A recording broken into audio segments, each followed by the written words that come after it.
My boyfriend proposed, then sent me an invoice for the ring. He lost it when I played his game. Me and Oliver had been dating for 3 years, and I thought everything was normal even though he was cheap about weird things. He'd calculate exactly who ate what at restaurants and make me pay for my extra sauce. He kept a spreadsheet of who paid for gas when we took turns driving. He invoiced his roommate for using too much toilet paper. But he had a good job as an accountant, and I figured he was just particular about money. We talked about marriage and looked at rings together, and he knew I liked simple gold bands, nothing fancy or expensive.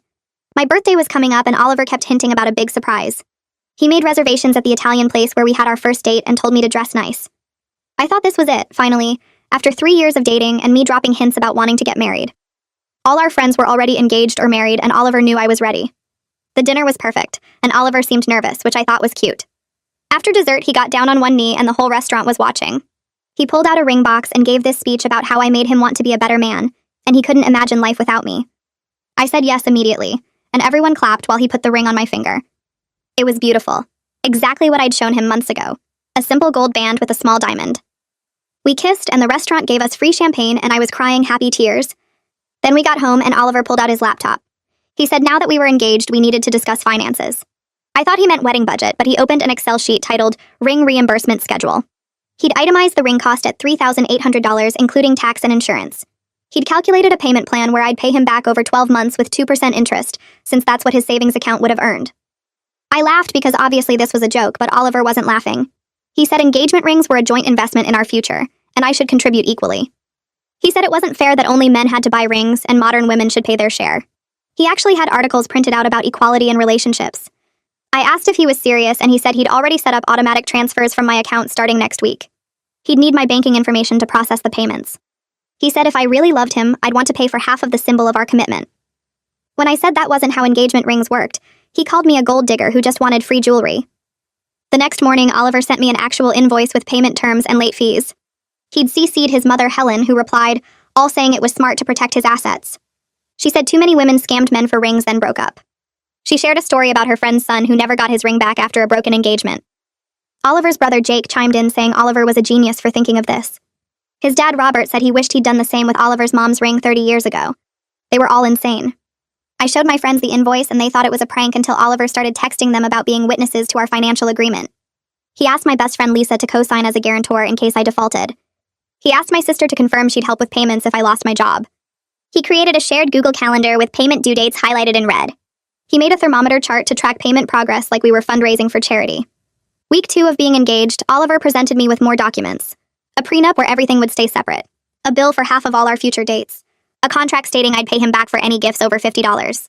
A spreadsheet of projected household expenses where I'd pay 60% because I used more shampoo. He calculated that I owed him $43 for the extra water my longer showers used over 3 years. He wanted back pay for every birthday gift he'd bought me. He invoiced me for gas from when he'd picked me up for dates. He even tried to charge me for emotional labor when he listened to me complain about work. That's when I decided to play his game. I created my own Excel sheet titled Girlfriend Services 2021 to 2024. I calculated 3 years of emotional support at therapist rates, physical intimacy at escort rates, cooking at personal chef rates, cleaning at housekeeper rates, event planning for every birthday and holiday at coordinator rates, personal shopping since I bought all his decent clothes, Instagram photography because I took all his profile pictures, career coaching because I helped with his resume, social management because I organized all our friend gatherings. The total came to $487,000. I sent him the invoice with net 30 payment terms and a note that the ring payment would be deducted from what he owed me. Oliver called screaming. His voice came through my phone sharp and loud enough that I held it away from my ear. He kept saying I'd made him look stupid in front of everyone by sending that ridiculous invoice. I sat on my couch and let him finish his whole speech about how I didn't understand basic relationship dynamics. When he finally stopped to breathe, I told him my payment terms were net 30 just like his. I said I expected the first payment within the month and we could deduct the ring cost he claimed I owed from the total. The line went quiet for a second before he hung up. I went back to watching TV but couldn't focus on the show. My phone buzzed with texts from Oliver saying we needed to talk in person immediately. I ignored them and made myself dinner. An hour later, someone knocked on my apartment door so hard it rattled in the frame. I looked through the peephole and saw Oliver standing there with a folder tucked under his arm. I opened the door but didn't invite him in. He pushed past me anyway and started pulling papers from the folder. He'd printed out articles from men's rights websites about women who exploited their boyfriends financially. He spread them across my coffee table like evidence at a trial. He pointed at highlighted sections about gold diggers and manipulative women. I walked to my bedroom and grabbed my own folder. I'd spent the afternoon researching financial abuse after talking to my friend who worked at a women's shelter. I laid out my articles next to his. Each one described behaviors that matched exactly what Oliver had been doing. Tracking every expense, making me justify purchases, using money to control decisions, demanding payment for normal relationship activities. Oliver picked up one article and skimmed it. His face turned red as he read the warning signs list. He dropped the papers and his whole expression changed. His eyes got watery and his voice went soft. He said he thought we were building a future together and I was destroying everything over money. He sat down on my couch without asking and put his head in his hands. I stayed standing by the Kitsmith counter. I pointed out that he made our engagement about money the second he opened that Excel sheet. I said normal people didn't invoice their partners for engagement rings. He looked up and said he was just trying to be fair and practical. I asked him if love felt like a business transaction to him. He didn't answer. My phone rang while we sat there in silence. Helen's name showed on the screen. I told Oliver weeks ago that I didn't want his mother calling me anymore after she sent me a long email about proper financial boundaries in relationships. I let it go to voicemail, but she called right back. I answered and put it on speaker so Oliver could hear. Helen started talking before I could say hello. She said I was being cruel to her son and destroying his happiness over petty concerns. She said no decent man would want to marry me if I kept acting like this. I interrupted her and said that was fine because I didn't want to marry someone who treated love like a business deal. Oliver reached for the phone, but I pulled it away. Helen kept talking about how I'd never understand the value of money because I'd never struggled. I told her that understanding money didn't mean weaponizing it against people you claim to love. I hung up before she could respond. Oliver left after that without taking his articles. I locked the door behind him and called Joyce. She picked up on the first ring and I told her everything that happened since I sent the invoice. She listened without interrupting until I finished. Then she said I could stay at her place as long as I needed while I figured things out. She'd been my best friend since college and knew Oliver's behavior had been getting worse over the past year. I told her I'd think about it, but we both knew I was going to take her up on the offer. The next morning I texted Joyce and asked if the offer still stood. She sent me her address and said to come whenever I was ready. I waited until Oliver left for work and then drove to our apartment. Joyce met me there with empty boxes and garbage bags. We packed my clothes first and then my personal items from the bathroom and bedroom. I left most of the furniture since Oliver had bought it and would probably want to calculate what I owed if I took anything. The engagement ring sat in a dish on my dresser. I picked it up and carried it to the Kitsmith. I left it on the counter next to the coffee maker where Oliver would see it first thing. I wrote a note on a sticky pad saying he could sell it to get back his investment since that's clearly all it meant to him. Joyce read the note over my shoulder and said it was perfect. We loaded everything into Joyce's car and my truck. The apartment looked empty with all my stuff gone. I'd lived there for 18 months and it felt strange to leave so quickly. Joyce locked up behind us and we drove to her place across town. She had a spare bedroom that she used for storage, but we cleared it out in an hour. I unpacked my clothes and set up my laptop on the desk. My phone buzzed constantly with texts from Oliver asking where I was. I didn't respond to any of them. By evening, I had 17 texts and 9 emails from Oliver. The messages switched back and forth between begging me to come back and threatening to sue me for breach of contract. Some emails said he loved me and made a mistake. Others included attachments with legal documents about verbal agreements and financial obligations. I forwarded everything to Joyce, who was making dinner in the Kitsmith. She came into my room and read through the messages on my phone. She looked at me and said this was completely crazy behavior. I felt relieved that someone else saw how wrong this all was. My sister Celia showed up at Joyce's apartment that weekend with wine and Chinese food. She hugged me for a long time before saying anything. We sat on Joyce's couch and ate straight from the containers. Celia admitted that Oliver had contacted her 3 weeks ago asking if she'd help with my ring payments if I lost my job. She thought he was joking and laughed it off. Then she got the actual invoice email and realized he was serious. She showed me the email chain on her phone. Oliver had sent her a detailed breakdown of my monthly expenses and asked her to sign as a backup guarantor. She never responded but felt guilty for not warning me sooner. Celia told me Oliver had also called our parents trying to get them to pressure me. Our dad answered the phone and listened to Oliver explain his ring reimbursement plan. Dad apparently laughed in his face and told him to grow up before hanging up. Mom called Celia right after to make sure I was okay. Hearing that Dad stood up for me made everything feel more real. My family saw what I'd been dealing with and validated that it wasn't normal. Celia opened the wine and poured 3 glasses. We spent the rest of the night talking about all the strange things Oliver had done that I'd explained away over the years. Monday morning, I went back to work for the first time since leaving Oliver. My coworker Sheldon stopped by my desk around 10. He noticed my left hand right away and asked where my ring went. I gave him the basic story about Oliver invoicing me for the engagement ring and demanding monthly payments. Sheldon's mouth fell open and he stared at me for a few seconds. He said his wife would have thrown him out a window if he'd tried something like that. Other coworkers heard us talking and came over to ask what happened. By lunch, the whole office knew about Oliver's ring invoice. Everyone agreed it was the weirdest breakup story they'd ever heard. Sheldon stopped by my cubicle later that afternoon with a concerned look on his face. He sat down in the empty chair next to my desk and lowered his voice. He told me his sister went through something similar with an ex who tracked every penny she spent and used money to control her. The ex made her keep receipts for everything and would question her purchases. He'd withhold affection if she spent money without his approval. Sheldon said his sister didn't realize it was abuse until she got out and started therapy. He pulled out his phone and texted me a contact, a therapist named Dr. Davis who specialized in financial abuse. I stared at the name on my screen and felt something click into place. That's exactly what this was. Not Oliver being quirky about money. Not him being careful with finances.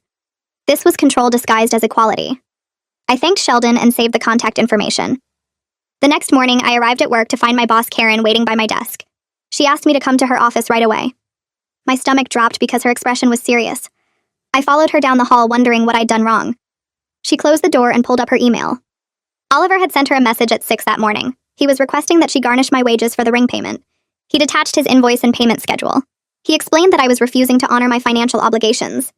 Karen had already forwarded it to HR with a note calling it completely inappropriate and possibly harassment. She asked if I was okay and if Oliver was bothering me. I felt embarrassed that my personal life was spilling into work. I explained the basic situation about the engagement and the invoice. Karen listened without interrupting, and her expression got more concerned. She told me HR would be reaching out and I should document everything Oliver sent me. She also said the company would support me if I needed to take any action. I thanked her and went back to my desk feeling shaken that Oliver had contacted my workplace. An hour later, the HR representative called me. Her name was Alice, and she sounded professional but kind. She explained that Oliver's email could be considered workplace harassment. She asked if I wanted to file a formal complaint against him. I thought about it for a minute. Part of me wanted to just make this all go away. But Alice said even if I didn't file now, they'd keep the email on record in case his behavior got worse. I declined to file a formal complaint but appreciated knowing I had options. Alice said to contact her immediately if Oliver showed up at the office or contacted anyone else at work. She also gave me information about the Employee Assistance Program if I wanted counseling. I hung up feeling relieved that my company was taking this seriously. That evening, I got an email from Helen. The subject line said we needed to talk. I almost deleted it without reading, but curiosity got the better of me. The message was long and detailed. Helen wrote that Oliver had always been sensitive about money because they struggled when he was young. His dad lost his job when Oliver was 10, and they almost lost their house. Oliver watched his parents fight about bills and saw his mom cry over the checkbook. Helen said this experience shaped how Oliver viewed financial security. She wanted me to understand where he was coming from. She thought if I knew his background, I'd be more patient with his need to track expenses. I read the whole email twice. I felt a brief moment of sympathy. Growing up with financial stress must have been hard. But then I remembered the invoice sitting in my email, the spreadsheet calculating my water usage, the demand that I pay him back for listening to me talk about work. Childhood poverty didn't excuse adult financial manipulation. I hit reply and typed out a response. I told Helen I understood Oliver's background now. I appreciated her sharing that information with me, but understanding where his behavior came from didn't mean I had to accept it. Real partnership meant not weaponizing money against your partner. It meant not tracking every dollar your girlfriend spent or invoicing her for emotional support. I explained that what Oliver was doing had a name, and it was called financial abuse. I said I hoped he'd get help, but I couldn't stay in a relationship where money was used as a weapon. I sent the email and felt good about standing my ground. Helen never replied. Her silence told me everything I needed to know about where she stood. She'd rather enable her son than admit his behavior was wrong. 2 days later, Jake texted me out of nowhere. He said I was being dramatic about the whole situation. Oliver just wanted us to be equal partners financially. Modern relationships required both people to contribute. I stared at the text, feeling anger build in my chest. I opened my photos and found screenshots of Oliver's demands. The one about back pay for birthday gifts. The one charging me for emotional labor. The spreadsheet calculating my shower water costs. I sent all of them to Jake in rapid succession. Then I typed out a message asking if that sounded like equal partnership to him. Did equal partners invoice each other for listening to problems? Did they demand reimbursement for gifts given years ago? Did they calculate the cost of water their girlfriend used? Jake read the messages immediately. I watched the 3 dots appear and disappear several times. Then nothing. He stopped responding completely. I sat on Joyce's couch that night thinking about Jake's silence. His whole family had been enabling Oliver's worst behavior for years. Helen defending the ring invoice. Robert wishing he'd done the same thing. Jake calling Oliver a genius for his scheme. They'd created an environment where Oliver thought invoicing his fiancée was perfectly reasonable. No wonder he couldn't see how messed up his thinking was. His entire family reinforced that this was normal. That women were trying to scam men. That protecting assets mattered more than building trust.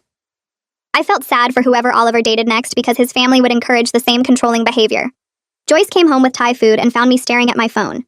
She sat down next to me and asked what was wrong. I told her about Jake's text and his subsequent silence. Joyce suggested something I hadn't considered. She had a friend named Brittany who was a divorce lawyer. Even though I wasn't married, Brittany could explain my legal position regarding the ring and Oliver's threats. Joyce said Brittany owed her a favor and would probably consult for free over coffee. I agreed because I wanted to know if Oliver actually had any legal ground to stand on. Joyce texted Brittany right there and got an immediate response. Brittany was free Saturday morning and suggested a coffee shop near her office.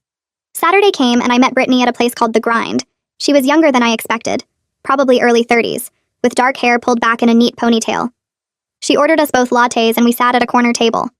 I showed her Oliver's invoice and explained the whole situation. Brittany read through everything with an increasingly amused expression. She explained that engagement rings were generally considered conditional gifts in our state. The condition was marriage. Since I was the one ending the engagement, Oliver might technically have a legal claim to get the ring back. My stomach dropped until I remembered. I told Brittany I'd already left the ring at Oliver's apartment. I wasn't keeping it. Brittany's expression changed to relief. She said that completely changed things. If I'd returned the ring, then Oliver had nothing to claim. She asked if I had proof I'd left it there. I pulled up the photo I'd taken of the ring sitting on his Kit Smith counter. Brittany nodded and said to keep that photo safe. Then she looked at Oliver's invoice again and actually laughed out loud. She said no court would ever enforce a demand for ring reimbursement from a recipient. The whole concept was absurd. Engagement rings were gifts. You didn't invoice people for gifts after the fact.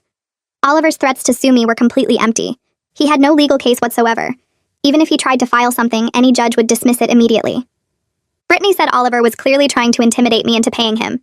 She advised me to stop responding to his messages entirely. Block him if necessary. Don't engage with his threats or demands. The more I responded, the more he'd escalate. I felt a huge weight lift off my shoulders. Hearing from an actual lawyer that Oliver couldn't do anything made his increasingly unhinged messages seem less scary. I thanked Brittany and bought her another latte.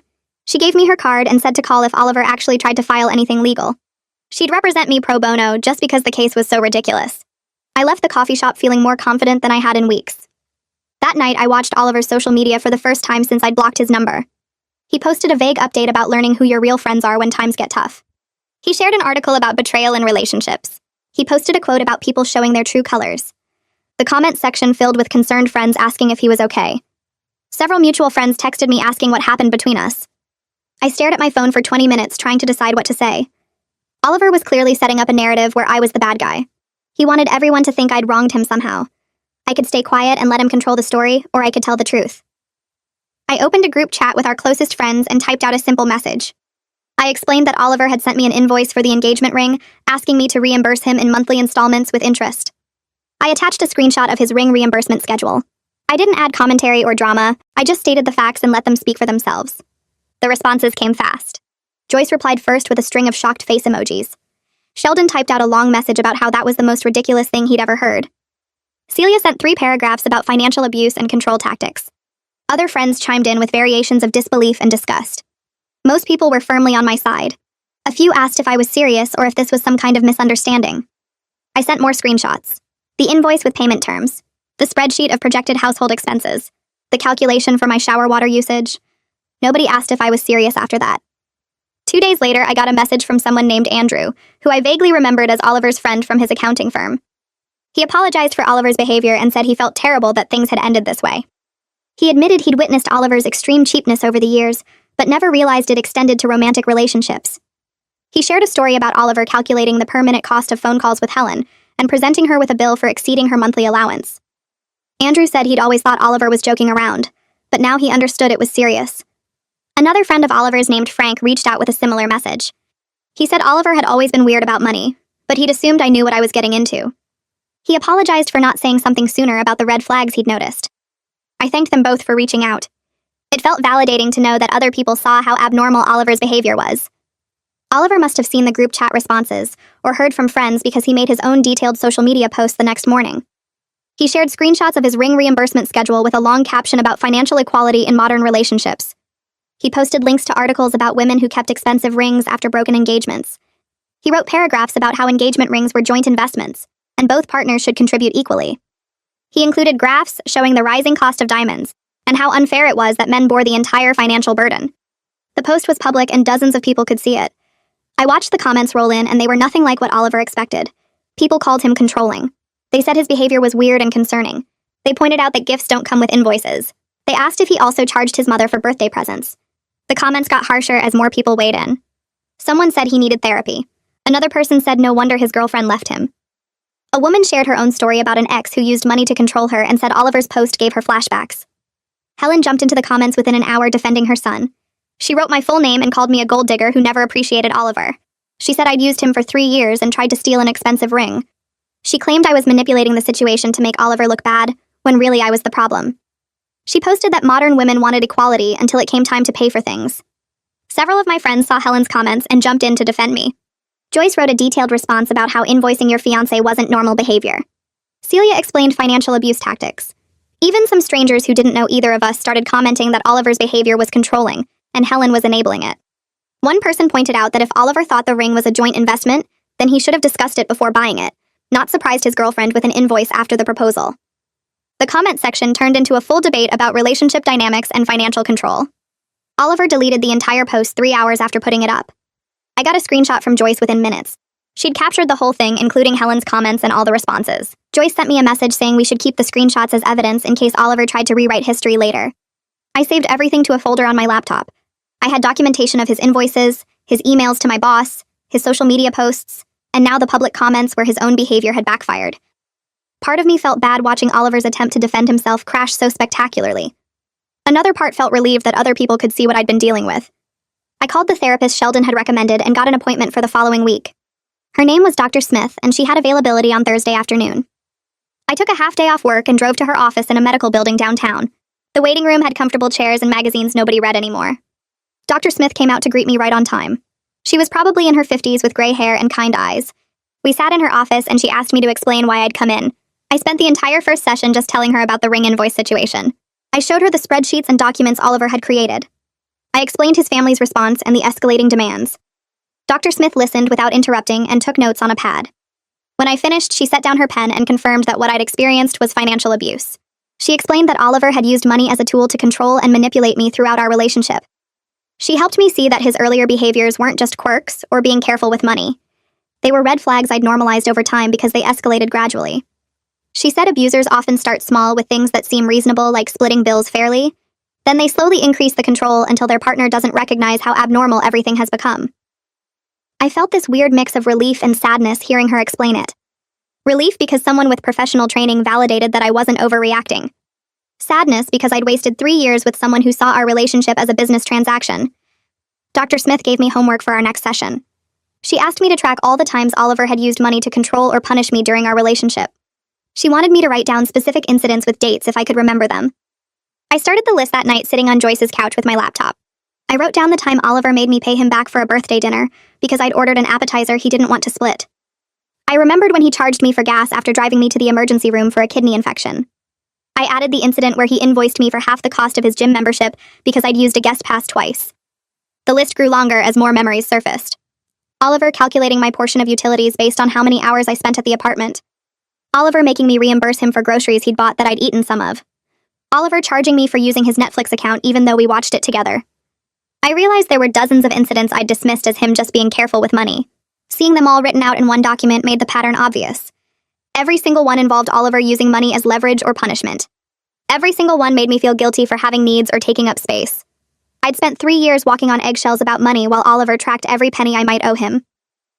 A formal letter arrived in my mailbox at Joyce's place 2 weeks later. The return address showed a law office downtown. I opened it standing in the hallway and read through legal language demanding payment for the ring plus accumulated interest. Oliver had actually hired a lawyer to threaten small claims court. The letter claimed I owed him $3,800 plus 2% interest calculated from the date of purchase. It threatened legal action if I didn't pay within 30 days. I took photos of the letter and texted them to Brittany. She called me back within an hour and asked me to forward the actual letter to her office. She reviewed everything and called again that evening. Brittany explained that the lawyer was probably just doing what Oliver paid him to do without expecting it to go anywhere. Most lawyers would write a demand letter if a client paid them, but that didn't mean they thought the case had merit. She said the letter was full of standard threatening language designed to scare people into paying. She assured me that Oliver had no legal grounds for his claim since I'd returned the ring. She asked if I wanted her to respond, or if I wanted to ignore it. I told her to respond because I wanted this documented in case Oliver escalated further. Brittany drafted a response letter explaining that I'd returned the ring and owed nothing. She included the photo evidence of the ring sitting on Oliver's Kit Smith counter with a timestamp. She noted that engagement rings were conditional gifts, and the condition had been fulfilled by my return of the property. She added that continued harassment could result in me filing for a restraining order. She sent me a copy before mailing it to Oliver's lawyer. The letter was professional but firm. It made clear that I had legal representation and wouldn't be intimidated by empty threats. Oliver's lawyer never responded to Brittany's letter. 2 weeks passed with complete silence. Brittany said that was typical and suggested the lawyer had probably advised Oliver to drop it. She explained that most lawyers wouldn't want to take a case this ridiculous to court where they'd definitely lose. The silence felt like a small victory. Oliver had tried to use the legal system to bully me, and it had backfired just like his social media post. My parents called the next evening asking if I wanted to come for dinner on Saturday. I hadn't told them much about what happened with Oliver, except that we'd broken up and I was staying with Joyce temporarily. When I arrived at their house, Mom had made my favorite lasagna, and Dad gave me a longer hug than usual. We sat down to eat, and there was this awkward silence until Dad finally said he was relieved I didn't marry Oliver. He admitted he'd always thought Oliver was strange about money, but assumed I knew what I was getting into since we'd been together 3 years. Mom nodded and mentioned she'd noticed Oliver never offered to help pay when they took us out to dinner. She said he'd always let them cover the entire bill while he sat there calculating what he was saving. I felt my face get hot because I'd never noticed that pattern before. My whole family had seen the red flags I'd been ignoring for 3 years. They'd watched Oliver take advantage of their generosity and never said anything because they thought I was okay with it. Dad said they'd discussed saying something multiple times but didn't want to interfere in my relationship. I told them about the ring invoice and everything that followed. Mom looked horrified and Dad actually got angry, saying Oliver had some nerve treating me like a business transaction. They asked if I was really okay, and I said I was getting there. The conversation shifted to practical things like my apartment search and whether I needed help with moving costs. Celia came over to Joyce's place a few days later with coffee and pastries. She sat me down and said she'd been doing research on financial abuse because what Oliver did kept bothering her. She wanted to make sure I was really okay and not just pretending to be fine. We ended up talking for almost 3 hours about how Oliver's behavior had isolated me and made me question my own judgment about normal relationship dynamics. Celia pointed out that I'd stopped suggesting we go out with friends because I didn't want to deal with Oliver calculating everyone's share of the bill. She reminded me that I'd stopped buying things I wanted because I knew Oliver would make comments about wasting money. I realized she was right about all of it. Oliver had slowly trained me to police my own spending and social life to avoid his criticism. Celia hugged me and said she was proud of me for getting out before we actually got married. She made me promise to tell her if Oliver tried to contact me again because she didn't trust him to leave me alone. I started looking at apartments online that weekend. Joyce had been amazing about letting me stay with her, but I needed my own space. The freedom of choosing a place that was entirely mine felt incredible. No one would track my utility usage or charge me for extra shampoo. No one would calculate the cost of my longer showers or invoice me for using too much toilet paper. I could buy nice coffee or order takeout whenever I wanted without guilt or explanations. I spent hours scrolling through listings and saved several possibilities to visit. The idea of living alone actually excited me instead of scaring me. I'd never lived by myself before because I'd moved in with Oliver after college. This would be completely new territory where I could figure out who I was without someone constantly monitoring my choices. Oliver somehow found out I was apartment hunting. He sent me an email with an Excel spreadsheet attached showing calculations of how much money I'd waste on rent, instead of splitting costs with him. He'd included average utility costs for one person versus 2 people sharing expenses. He'd calculated the difference over 1 year, 5 years, and 10 years to show how much I'd lose by living alone. He'd even factored in the cost of buying my own furniture instead of sharing his. The email ended with a note saying he was trying to help me make smart financial decisions. I stared at the spreadsheet for a long time, and then deleted the email without responding. Nothing I could say would make him see how twisted his thinking was. He genuinely believed he was being helpful by sending me financial calculations about why I should stay with him. The spreadsheet proved that even after everything that happened, he still saw our relationship as a business arrangement, where the numbers mattered more than anything else. I found a small 1-bedroom apartment the following week. It was on the 3rd floor of an older building with hardwood floors and big windows that let in tons of natural light. The rent was reasonable, and the landlord seemed nice when I met her for the showing. I signed the lease that same day because it felt perfect for starting over. Joyce helped me coordinate getting my remaining things from Oliver's place. We waited until a weekday when we knew he'd be at work. His spare key was still on my keychain and we let ourselves in. Most of my stuff was still in boxes from when I'd packed to leave originally. We loaded everything into Joyce's car in 3 trips. I left my key on the Kit Smith counter next to where I'd left the engagement ring weeks ago. The ring was gone now, probably back in its box somewhere. I took one last look around the apartment where I'd lived for 2 years and felt nothing except relief that I was leaving. Oliver texted me that evening. He'd sent a photo of the empty spaces where my things used to be with a message about how I was throwing away 3 years over a simple misunderstanding. He said we could work through this if I'd just sit down and talk to him reasonably about finances. He said he loved me and wanted to build a future together. He said I was being dramatic and emotional instead of logical. I read the message twice and then blocked his number. There was no misunderstanding between us. Oliver had shown me exactly who he was when he sent that first invoice. He'd shown me again with every spreadsheet and calculation and demand for payment. Blocking his number felt like closing a door I should have closed months ago. Helen started calling me from different numbers trying to get through. She'd call from her cell phone, then Robert's phone, then numbers I didn't recognize. I kept declining the calls until finally I answered one because I was tired of the harassment. Helen immediately launched into a speech about how I was ruining Oliver's life and breaking his heart. She said he was depressed and barely eating, and it was all my fault. I waited until she finished and then told her firmly that Oliver needed therapy, not a wife. I said she needed to stop enabling behavior that would prevent him from having healthy relationships. I told her that tracking every penny your partner spends isn't normal or healthy. Helen went quiet for a moment and then started crying. She admitted through tears that Robert did similar things to her with money. She said he tracked her spending and made her justify every purchase. She said he'd been doing it for their entire marriage and she'd learned to just accept it as how things were. She said she thought all men were like that about money and women just had to deal with it. I felt sad for her, but I also knew I couldn't save her from a situation she'd chosen to stay in for 30 years. I told her gently that she deserved better too, and that what Robert did wasn't normal either. She cried harder and then hung up. She didn't call back again. I focused on settling into my new apartment over the next couple weeks. I bought a coffee maker that made fancy drinks and used it every morning without calculating the cost per cup. I ordered takeout 3 times in 1 week just because I felt like it. I bought expensive shampoo and used as much as I wanted in the shower. I left lights on in empty rooms without worrying about the electric bill. Simple things that should have always been normal felt revolutionary after 3 years of Oliver's constant financial surveillance. Joyce came over one evening with wine and we sat on my new couch watching movies. She said I seemed lighter and happier than I'd been in years. I realized she was right. The weight of constantly monitoring myself and justifying my choices had lifted. I was rediscovering who I was outside of Oliver's spreadsheets, and I liked that person a lot better. At work the next day, Sheldon stopped by my desk with his coffee and asked if I was okay. I said I was fine, and he nodded but looked worried. He told me Oliver had shown up yesterday afternoon asking which floor I worked on. Security spotted him wandering around the building trying different elevators. When they asked what he was doing, he said he needed to talk to me about an urgent financial matter. Security told him to leave, but he kept insisting he had important documents I needed to sign.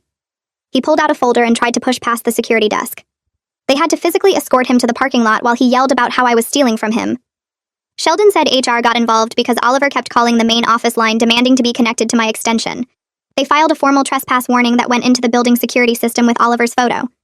If he showed up again, they'd call the police. I felt embarrassed that my personal drama had spilled into my workplace, but also scared. Oliver showing up at my job meant he was losing control of the situation and getting desperate. That afternoon, Brittany called and asked if I was sitting down. She said Oliver had filed a small claims lawsuit for $3,800, the exact cost of the ring. I reminded her that I'd left the ring at his apartment and even had photos proving it. Brittany laughed and said she knew, and the judge would throw this out immediately. She explained that Oliver was claiming I'd damaged the ring's resale value by wearing it, so even though he had it back, I owed him the full purchase price. His filing included screenshots of my girlfriend's services invoice as evidence of my mercenary intentions. Brittany said we could easily get this dismissed and might countersue for harassment if he kept pushing. She asked if I wanted to pursue a restraining order given the workplace incident. I said not yet, hoping Oliver would calm down once he realized the lawsuit was going nowhere. The court scheduled the hearing for 6 weeks out. Brittany assured me it was a complete waste of everyone's time, but we had to show up and present our evidence. She told me to bring the photos of the ring on his counter with timestamps, plus the text message where I said he could keep it. She'd handle the rest. Over the next few weeks, I focused on building my actual life instead of defending myself against Oliver's nonsense. I met Joyce and some other friends for dinner at a Thai place, and nobody calculated who ordered what, or split the bill down to the penny. We just divided it equally, and everyone threw in their cards. It felt so normal and easy that I almost cried. Joyce noticed and squeezed my hand under the table. Later, she told me I seemed lighter and happier than I'd been in years. I realized she was right. Without Oliver's constant financial surveillance, I could just exist without monitoring every choice I made. I bought myself fresh flowers at the grocery store just because they were pretty. I ordered a fancy latte instead of regular coffee. I left a big tip for good service without calculating the exact percentage. Small freedoms that should have always been normal felt revolutionary. I started going to the gym again and signed up for a pottery class I'd been interested in for months. Oliver used to complain about membership fees and hobby costs, so I'd stopped doing things I enjoyed. Now I was remembering who I was outside of his spreadsheets. Jake texted me out of nowhere one evening. He said he'd been thinking about everything that happened and wanted to apologize. I was surprised because Jake had been firmly on Oliver's side during the whole ring invoice situation. We met for coffee and Jake looked uncomfortable.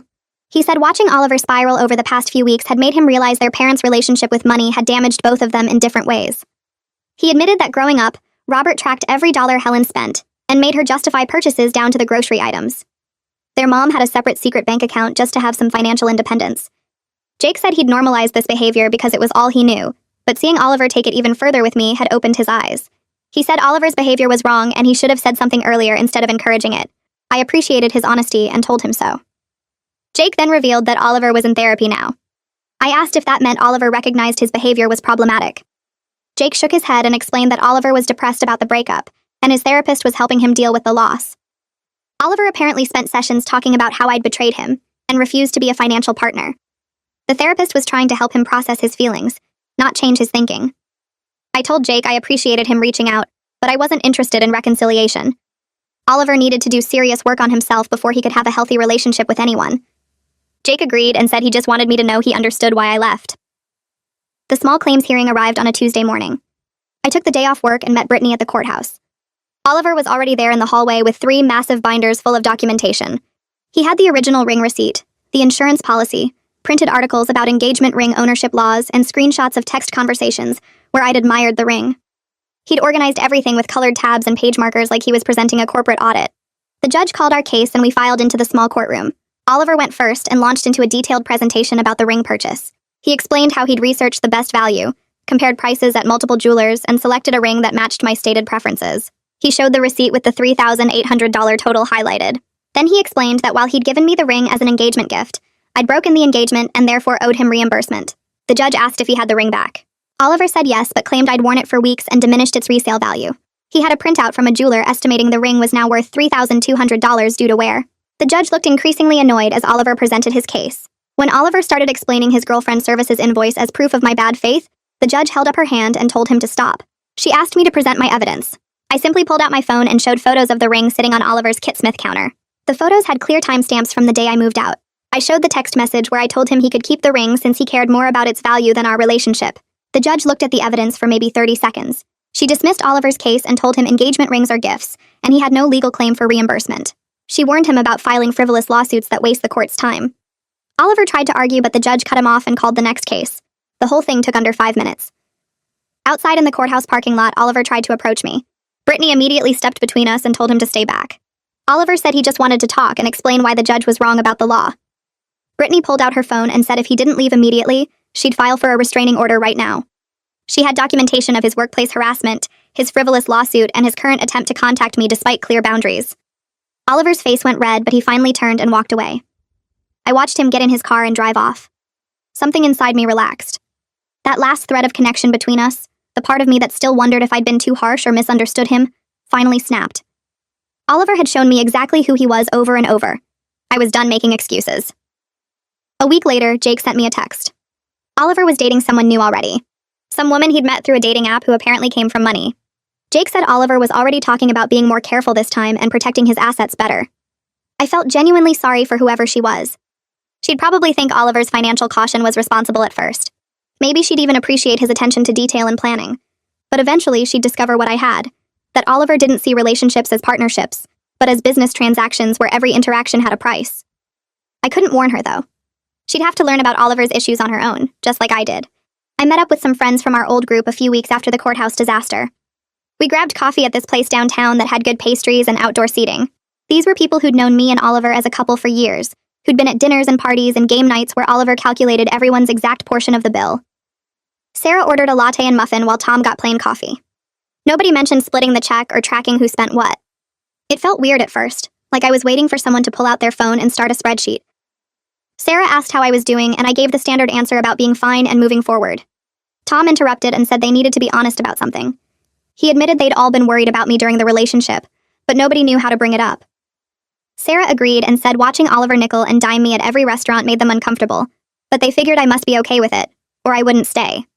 Another friend, Michelle, said she'd tried to hint once that Oliver's behavior seemed controlling, but I'd defended him and said he was just careful with money.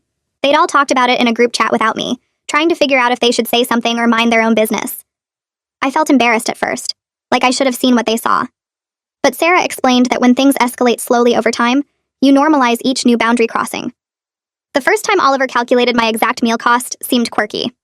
By the time he was invoicing me for water usage, I'd already accepted so many smaller things that it felt like just another step. Tom said his sister went through something similar with an ex who started with small controlling behaviors and gradually ramped up to full financial abuse. The victim never sees it happening because each individual thing seems manageable compared to everything they've already accepted. We talked for 2 hours about red flags and how easy it is to make excuses for someone you love. Michelle said she wished she'd been more direct instead of hoping I'd figure it out on my own. I told them I appreciated that they cared enough to worry, even if they didn't know how to help. Having friends who validated that Oliver's behavior was actually messed up made me feel less crazy. I'd spent so long defending his quirks that hearing other people confirm he was out of line felt like permission to trust my own judgment again. My next therapy session focused on why I'd stayed with Oliver so long despite all the warning signs. The therapist asked about my childhood and how my parents handled conflict. I explained that my mom always emphasized being agreeable and not making waves. She'd tell me and Celia that good girls didn't complain or cause problems. If my dad did something that bothered my mom, she'd just adjust her own behavior instead of addressing it directly. I grew up watching her accommodate and compromise while my dad pretty much did whatever he wanted. The therapist pointed out that I'd learned early on that keeping the peace meant absorbing other people's bad behavior without pushing back. When Oliver started his financial tracking, I probably felt uncomfortable but didn't trust that discomfort enough to make it a big deal. Each time I accepted something new from him, it reinforced the pattern that my role was to be flexible and understanding. She asked what would have happened if I'd refused to pay him back for extra sauce on our third date. I admitted I'd probably worried he'd think I was difficult or high maintenance. The therapist noted that I'd prioritized Oliver's opinion of me over my own comfort and boundaries. We spent the rest of the session working on recognizing when I'm suppressing my own needs to avoid conflict.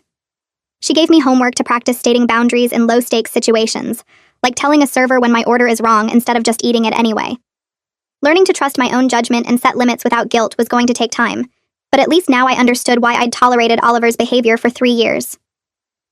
3 months after leaving Oliver, I woke up one Saturday and realized I hadn't thought about him in several days. My brain had stopped automatically cycling through the relationship, analyzing what went wrong or wondering if I'd overreacted. I made coffee in my quiet apartment without anyone tracking how much I used or calculating the cost per cup. I took a long shower without worrying about water bills or usage spreadsheets. I ordered takeout for dinner and didn't photograph the receipt or split it into categories. My life felt peaceful in a way it never had with Oliver, even during the good times. I'd spent 3 years in a constant low-level state of anxiety, always aware that any purchase or decision might trigger one of Oliver's financial lectures. Even when we weren't actively fighting about money, I was managing his anxieties and trying to predict what would set him off. Now I could just exist without that background stress. I went to the grocery store and bought the nice cheese without calculating cost per ounce. I replaced my worn-out shoes without justifying the expense to anyone. I met Joyce for dinner, and when she insisted on paying, I just said thank you instead of immediately planning how to pay her back. The absence of drama felt strange at first, like I was waiting for the other shoe to drop. But gradually I adjusted to the idea that relationships didn't have to be constant negotiations and financial calculations. This was how normal people lived, without tracking every transaction or keeping score of who owed what. Joyce called me a few weeks later with an idea. Her husband Sheldon had a friend from work who was recently divorced and apparently very normal about money. She wanted to set us up for a casual dinner. Nothing serious, just to get me back out there. I hesitated because 3 months felt too soon, and I wasn't sure I was ready to date anyone. Joyce promised it would be low pressure, and if it was awful, I could leave any time. She said his name was Andrew, and he worked in tech support at Sheldon's company. They'd been friends for years, and Sheldon vouched that Andrew was a genuinely good person who wouldn't invoice me for appetizers. I agreed to one dinner with the understanding that it was just dinner, not a relationship audition. We met at a Mexican place near my apartment on a Tuesday night. Andrew showed up on time, shook my hand, and asked what I wanted to drink. The waiter brought menus, and Andrew suggested we start with guacamole. When it arrived, he didn't photograph it or calculate how many chips each of us ate. He just ate guacamole and asked about my job. I ordered enchiladas, and he got fajitas, and when the check came, Andrew picked it up without even looking at the itemized breakdown. He paid with his card and left a 20% tip without pulling out a calculator. The whole interaction was so normal that it almost felt surreal. We talked about movies and work and our families without Andrew once mentioning budgets or expense tracking. He walked me to my car afterward and said he'd had a nice time. No mention of splitting costs or reimbursement schedules, just a regular date where someone paid for a meal without making it a financial transaction that required documentation and analysis. I wasn't ready to jump into anything serious with Andrew or anyone else. One normal dinner didn't erase 3 years of Oliver's damage or suddenly make me trust my judgment about men. But the date reminded me that Oliver's behavior was an aberration, not the standard I should expect from relationships. Most people didn't track their partner's water usage or create payment schedules for birthday gifts. Most people didn't invoice their girlfriend for emotional support or demand reimbursement for engagement rings. Andrew was just a regular person who paid for dinner without making it weird, which shouldn't have felt remarkable but did after years with Oliver. I went on a second date with Andrew the following week, and it was similarly normal. We went to a movie, and he bought the tickets without asking me to Venmo him for my half. We got popcorn, and he didn't calculate how much I ate versus how much he ate. Afterward, we grabbed ice cream and split a sundae without Andrew weighing the spoon to ensure equal distribution. Being with someone who didn't commodify every interaction felt like learning to breathe properly after years of holding my breath. I still wasn't sure if Andrew was right for me long term, but at least now I knew what normal looked like. Work called me into a meeting with my boss about 6 weeks after the courthouse incident. I thought maybe Oliver had escalated his workplace harassment again, but instead my boss offered me a promotion to senior analyst. The position came with a significant raise and more responsibility managing client accounts. She said I'd been doing excellent work, and the team respected my judgment and attention to detail. I accepted immediately, and walked out of that office feeling like I'd finally gotten something good out of the whole Oliver disaster. The promotion meant I could afford my apartment comfortably without stressing about money. I wouldn't have to track every expense or worry about unexpected costs. I had actual financial security that didn't depend on splitting everything 50-50 with someone who resented my existence. I celebrated by going to the jewelry store where Oliver had bought my engagement ring. The same salesperson recognized me and asked how wedding planning was going. I explained that we'd broken up and I was actually there to buy myself a ring. I wanted something beautiful that I chose and paid for myself, something that symbolized my commitment to my own happiness instead of someone else's approval. I picked out a simple gold band with small diamonds around it, nothing flashy but elegant and well-made. It cost more than I would have spent 6 months ago, but I had the promotion raise and I wanted this. The salesperson wrapped it up and I wore it on my right hand, as a reminder that I didn't need anyone else to validate my worth or celebrate my achievements. Celia called me the next week with a story about running into Helen at the grocery store. Our parents had been shopping and saw Helen in the produce section. Mom said Helen tried to make small talk as if nothing had happened, asking about me and Celia and acting like we were all still one big happy family. My dad apparently wasn't having it. He told Helen directly that what Oliver did to me was financial abuse, and no amount of pretending otherwise would change that fact. Helen got defensive and said Oliver was just trying to protect himself from gold diggers. My dad responded that calling your fiancé a gold digger for not wanting to be invoiced for an engagement ring showed exactly what kind of person Oliver was. Helen left her shopping cart right there in the produce section and walked out of the store. Mom felt a little bad about the confrontation, but Dad said someone needed to tell Helen the truth since she'd clearly never heard it before. Celia thought the whole thing was hilarious and wished she'd been there to see Helen's face. I felt grateful that my dad was willing to defend me even in awkward grocery store encounters. He could have just made polite small talk and avoided conflict, but instead he stood up for me and made sure Helen knew that her son's behavior wasn't acceptable. Having family who validated my reality instead of pressuring me to make peace with Oliver made all the difference. I thought about how different everything might have been if my family had reacted like Oliver's did. If my parents had told me to be more understanding or suggested I was overreacting to normal financial planning. If Celia had sided with Oliver and said I should appreciate his fiscal responsibility. If they'd all pressured me to pay the invoice and work things out because breaking up over money seemed petty. I probably would have stayed longer, convinced myself that I was the problem, maybe even married him. Having people who validate your reality is crucial when someone's been gaslighting you about what's normal. Oliver had his entire family backing him up, telling him he was smart and protective and justified in his demands.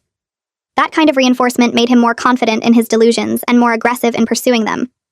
Meanwhile, I had people telling me the truth, that his behavior was abusive and I deserved better. My therapist said that's often the difference between people who escape bad relationships and people who stay trapped in them. External validation helps you trust your own perceptions when someone's actively working to undermine them.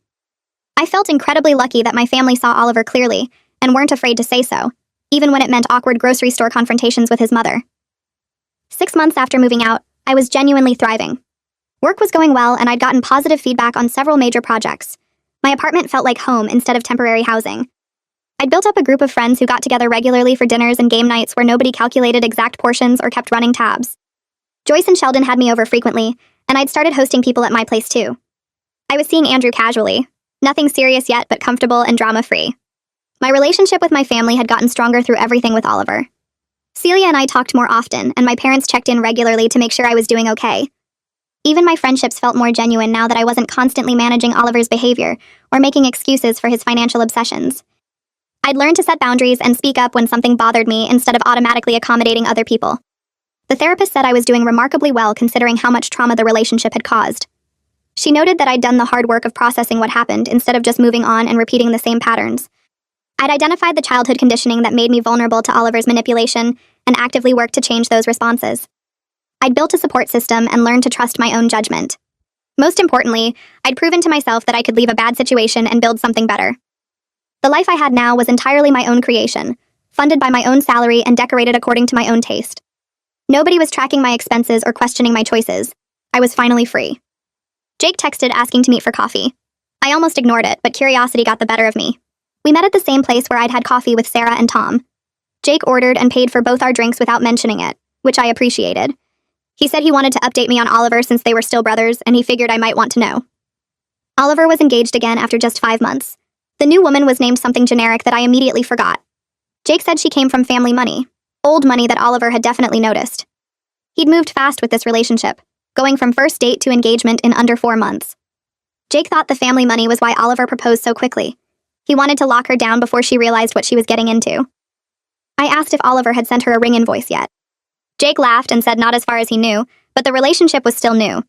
He figured Oliver had learned to hide his financial controlling behavior better in the beginning. The invoices and spreadsheets would probably come out after the wedding when she was more committed. Jake felt bad for whoever this woman was, but didn't know her well enough to warn her. Oliver had apparently told his family that I was financially irresponsible, and he'd found someone who understood the value of money. Jake wanted me to know that he didn't believe Oliver's version of events and thought his brother needed serious therapy. I appreciated Jake reaching out, but told him I didn't want updates about Oliver anymore. That chapter of my life was closed, and I didn't need to know who he was manipulating next.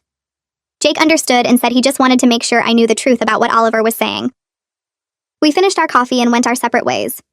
I drove home feeling nothing about Oliver's engagement except maybe pity for his new victim. 3 weeks after coffee with Jake, I ran into him at the grocery store near his place. He waved and came over with his cart half full of frozen dinners and energy drinks.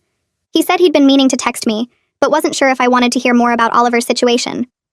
I told him I appreciated the thought, but I was genuinely okay with whatever Oliver was doing now. Jake nodded and said that was probably healthier than staying invested in his brother's mess.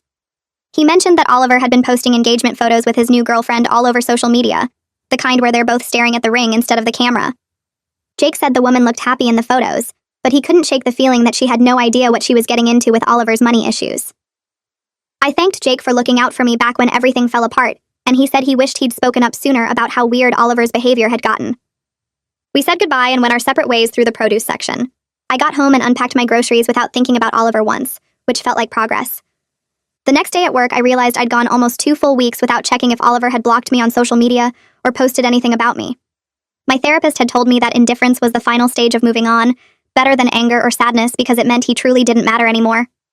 Brittany texted me the following Saturday asking if I wanted to come to a dinner party at her place.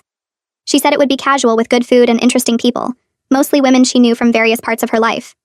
I almost said no because I still wasn't great at social situations after spending 3 years with Oliver isolating me from friends, but something made me say yes. Brittany lived in a renovated warehouse loft downtown with exposed brick and huge windows. When I arrived, there were already 6 other women there, all around my age, drinking wine and laughing in the Kitsmith. Brittany introduced me around, and I immediately felt comfortable in a way I hadn't expected. We ate pasta and salad around her big dining table, and the conversation flowed naturally from jobs to travel to dating horror stories. That's when I realized every woman at the table had left a financially controlling relationship. One woman named Sarah talked about her ex who made her submit itemized receipts for every purchase over $10. Another woman named Michelle described how her ex-husband had hidden money in accounts she didn't know about, while claiming they couldn't afford basic necessities. A third woman named Jennifer laughed about her ex-boyfriend who charged her rent to stay in his apartment, but wouldn't let her have a key or put her name on anything. I shared the ring invoice story and everyone groaned in recognition, not shock. They all had their own versions of men who used money as a weapon to control and diminish them. We spent hours trading stories that ranged from absurd to heartbreaking, finding comfort in knowing we weren't alone or crazy for leaving. Sarah said her ex had convinced her she was bad with money when really he was just manipulating the numbers to keep her dependent. Michelle said it took her 2 years after the divorce to stop feeling guilty every time she bought something nice for herself. Jennifer said she still sometimes caught herself calculating if she could afford basic groceries, even though she made good money now. Brittany raised her glass and said we were all survivors of financial abuse and that deserved celebrating. We clinked glasses and I felt genuinely happy for the first time in months, surrounded by women who understood exactly what I'd been through without needing lengthy explanations. The calendar notification on my phone showed it had been exactly 1 year since Oliver proposed at the Italian restaurant. I was sitting in my apartment drinking coffee and reading on a Sunday morning, the kind of peaceful routine I'd built for myself over the past 12 months. My life looked completely different now in ways I couldn't have imagined that night when Oliver pulled out his ring reimbursement spreadsheet. I had my own place that I'd decorated exactly how I wanted without anyone questioning my choices or tracking my expenses. I had friends who genuinely cared about me without keeping score of favors owed. I had a job I was good at where my boss respected my work, and didn't have to deal with my ex trying to garnish my wages. I had a therapist who helped me understand how I'd ended up accepting Oliver's behavior for so long, and how to avoid similar patterns in the future. Most importantly, I had myself back in a way I hadn't realized I'd lost during those 3 years with Oliver. I could buy expensive coffee without guilt, take long showers without worrying about water bills, order takeout without calculating my share down to the penny. Simple things that should have always been normal felt revolutionary after years of financial surveillance. I thought about Oliver sometimes, but without anger or sadness, just a distant awareness that he existed somewhere living his life. Jake had stopped updating me entirely, which I appreciated because I truly didn't need to know. The ring sat in a box somewhere in Oliver's apartment, or maybe he'd sold it to recoup his investment like he'd always wanted. I'd learned that love shouldn't come with invoices or payment plans or spreadsheets tracking who owed what. The right person wouldn't make me feel like caring about them was a financial transaction requiring reimbursement. I finished my coffee and opened my laptop to look at vacation destinations I could actually afford now that I wasn't paying off imaginary relationship debts. My calendar was clear, my bank account was mine alone, and my future was built on my own values, instead of someone else's twisted version of equality. The ring invoice had been the best gift Oliver ever gave me, because it showed me exactly who he was before I made the mistake of marrying him.